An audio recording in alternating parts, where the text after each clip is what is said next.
mwami mana yacu waraturinze uturinda umushinya wa satani uturindira muri iyi si ishaje uraturinda ntitwapfa uturindira muri iyi si ishaje uraturinda ntitwapfa. Ishimwe ni iryawe mubyeyi mwiza, icyubahiro ni icyawe, ikuzo ryose ni iryawe, uhimbazwe mubyeyi mwiza. Waraturinze, watubereye ibyiringiro, watumaze ubwoba,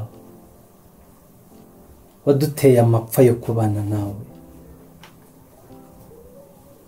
Uhimbazwe kandi ushimwe.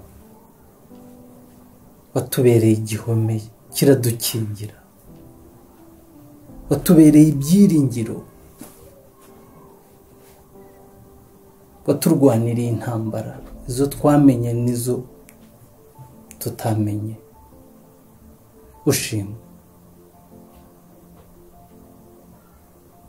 Tugarutse imbere yawe ngo tugirane ubusabane, ngo tukubwire nawe utubwire.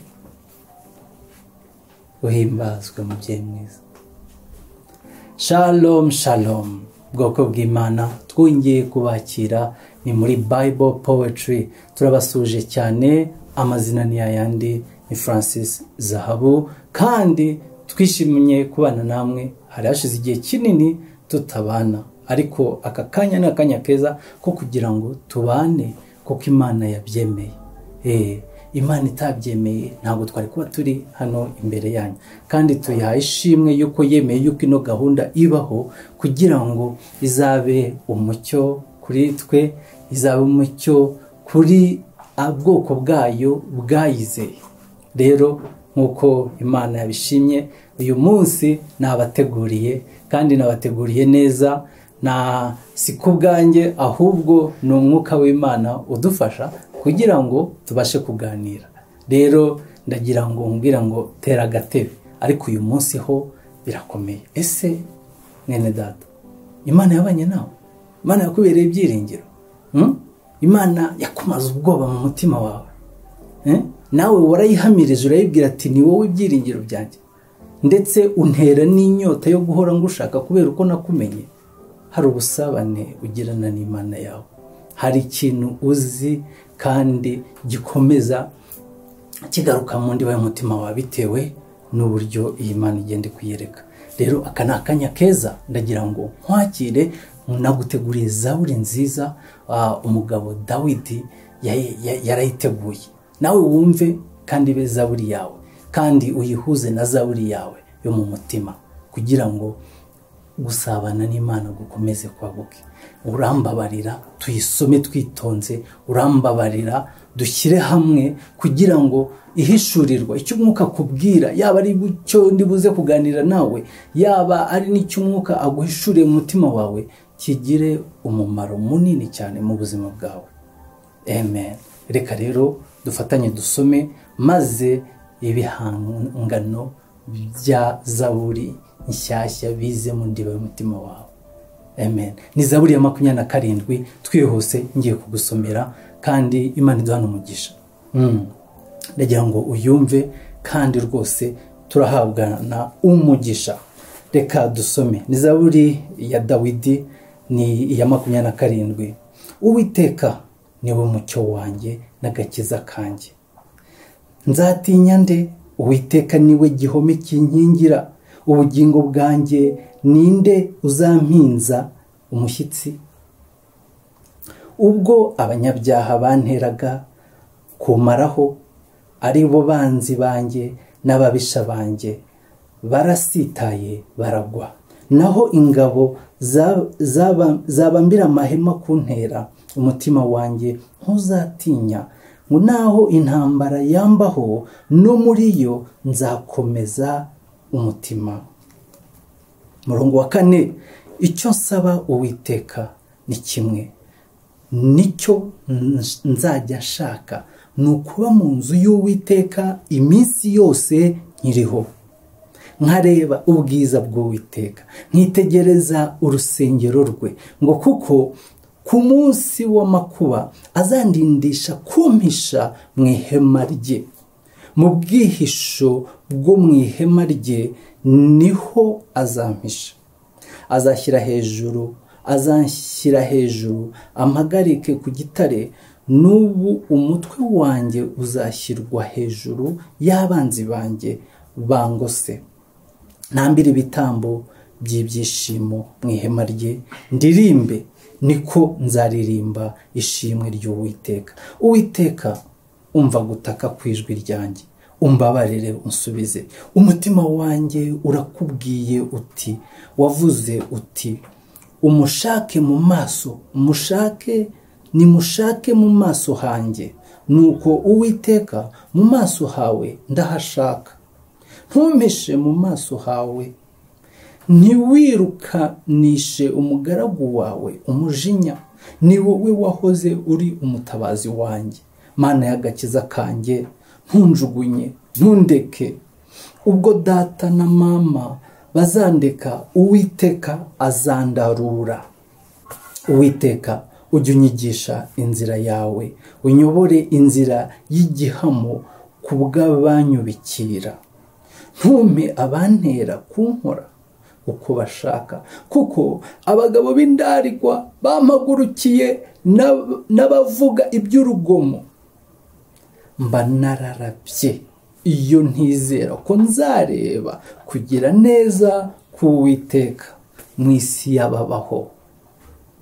Tegereza Uwiteka, komera umutima wawe, uhumure, ujye utegereza Uwiteka. Haleluya, haleluya.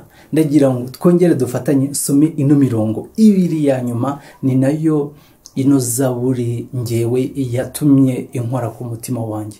Tubifatanye ino mirongo ibiri, yiyandike mu ndiba y'umutima wawe. Kuva uyu munsi n'ibihe bizaza, kuzageza amaso yawe abonye Yesu Kristo, wizeye, ibe zaburi yiyandike mu ndiba z'umutima wawe, kandi izakubera intwari ikomeye, uzayirwanisha. Umva, haranditse ngo ni umurongo wa 13, ngo mba nararabye iyo ntizera ko nzareba kugira neza k'Uwiteka mu isi y'ababaho. Tegereza Uwiteka, komera umutima wawe, uhumure, utegereze Uwiteka. Haleluya. Imana yacu nishimwe. Iyi zaburi navuga ngo yuzuye ubukire, yuzuye ubutunzi. Irimo bwa butunzi butagira akagero. Umugabo yakoresheje amagambo akomeye, abwira Imana, ayibwira uburyo ayizeye ko ari umurengezi we, kandi ayizeye ko ari we byiringiro bye, ayizeye mu nzira anyuranamo nayo kugira ngo imutabare, kugira ngo imurengere, kugira ngo nawe imwigishe inzira ze, ng'inzira zo gukiranuka, imwigishe kubana nawe, imwigishe kwishimana nayo mu nzu yayo.